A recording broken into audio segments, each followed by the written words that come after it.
Hello mga Marites! Nang makumpleto na ng mga kaklase ko yung mga nasulisit nila, nagtulong-tulong na kami upang mabuo na ang mga plano namin. Nagiwaiwalay na kami para mabilis naming matapos. Yung iba namin mga kasama, pinamili ng mga iba pang kakailanganin ng mga bata. Aming dalawa naman yan, sa aming dalawa na to ka ang loot bags ng mga bata. Ang sarap pala sa piling na maghakot all you can. Chares! Ito namang si Ana, inggit agad sa ginagawa ko. Siya naman daw para ma-experience niya rin ang hakot all you can. At eto nga ang Marites nyo, sumumpong na naman ang pagiging jologs. Aro Diyos ko, naglaro ang batang damulag. Chares! Sasabihin na naman ng mga basher ko niya bakit puro matamis at candy yung mga pinamimili nyo. Easy mga basher, ilalagay lang namin to sa mga loot bags ng mga bata, huwag kayo masyadong hot.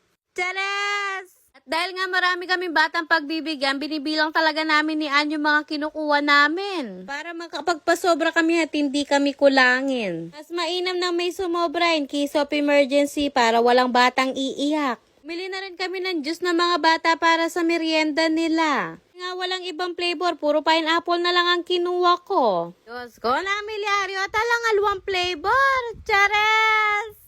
Sabi ko kay Ann, dagdagan na namin yung mga kending bibilin namin para lalong sumaya yung mga bata. Yung saki kanini po, ta saki laipan. Chares! Dahil nga binibilang namin lahat ng kinukuha namin, binuksan ko na to. Kasing naka-indicate sa packaging kung ilang piraso yung nasa loob. Syempre para malaman natin kung may bawas na ba. Pagpasensyaan nyo na kami, advance kaming mag-isip. Ito pa naman kasama ko, calculator ang utak. Nung nakwenta niya na sa utak niya itong pinamili namin, nagpunta na kami dito sa counter dahil sumobra na daw kami. Pagtapos namin sa Jumbo General, dumiretso na kami dito sa Jen's Chocolate Store. Ito naman kami mamimili ng mga chocolate na ipapapremyo namin sa mga bata. O, sasabihin nyo na naman yan, ba't hindi pa kayo bumili dun sa Jumbo? Paluyo pa kaya kami? Mura po kasi dito compare dun sa Jumbo. Alam nyo naman hindi kalakihan ang budget namin. Kaya dito na lang tayo sa mura, parehas lang naman. At saka dito kasi mas maraming pagpipilian para sa mga bata. O yung iba na naman yan, sasabihin na naman. Namili na kayo ng chocolate at candy, ba't bibili na naman kayo ulit? Siyempre mga Marites, gusto rin namin matikman ng mga bata yung masasarap na chocolate. Dahil nga po nasa loob sila ng bahay ampunan. Hindi naman nila madalas makain yung mga ganyan. Deserve din naman ng mga bata yung mga imported chocolate. Mili na rin kami ng mga picnic at Pringles na ipapapremyo din sa mga bata. Para lalo silang ganahan sa mga games na ipapagames namin sa kanila. In fairness, masarap mamili dito.